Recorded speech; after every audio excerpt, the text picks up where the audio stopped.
Let's make a no sugar strawberry jam. You can also do alternate sugars in this if you want, or just like a cup of sugar.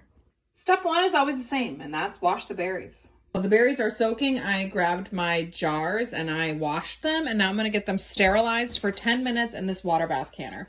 I'm doing it in here to keep my house nice and cool, but you really just need a big pot, your jars, and 1 to 2 inches of water over the jars. We're just using a pack of sugar gel off the shelf today, and this is a less or no sugar needed recipe. You can also use alternative sugars in this recipe too.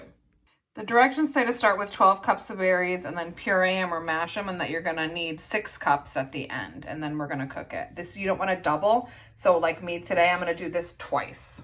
I'm gonna attempt to keep this as chunky as possible. All right, we've got the 8 cups in this pot, and we've got it probably on medium high. And I'm gonna take a break at this point and run and grab a plate and get it in my freezer. I'm doing a couple of things off recipe here. Number one is I'm not adding any water to these strawberries. They're fresh and they're, juicy enough. Number two is I'm going to bring this to a boil and cook this for a good 4 to 5 minutes at a boil, just to get this reduced a little bit so that it sets easier for me.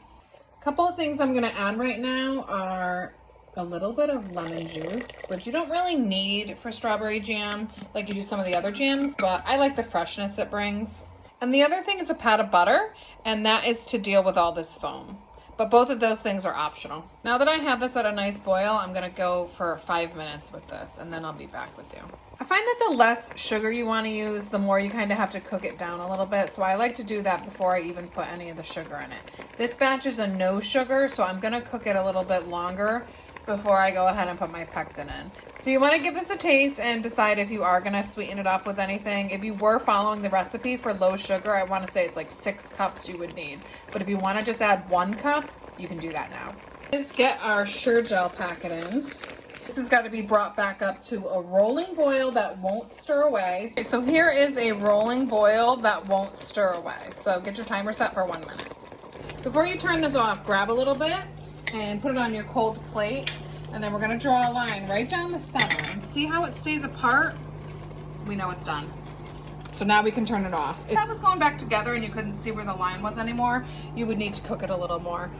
Maybe give it like another minute and then test again.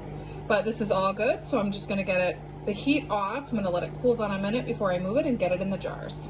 I have already made sure that there's no chips or cracks or anything on the rim, because that will make it not seal. And then we will get some of these filled up. And I could see a little bit of a skin starting to form on the top, so that I know that it's set. This definitely had to cook down a little bit more than the regular sugar or the low sugar. This no sugar really, really needed to concentrate. You're gonna go to a 1/4 inch of headspace with all of your jams and jellies. So that's right almost to the top. Next thing we gotta do is get these rims cleaned off.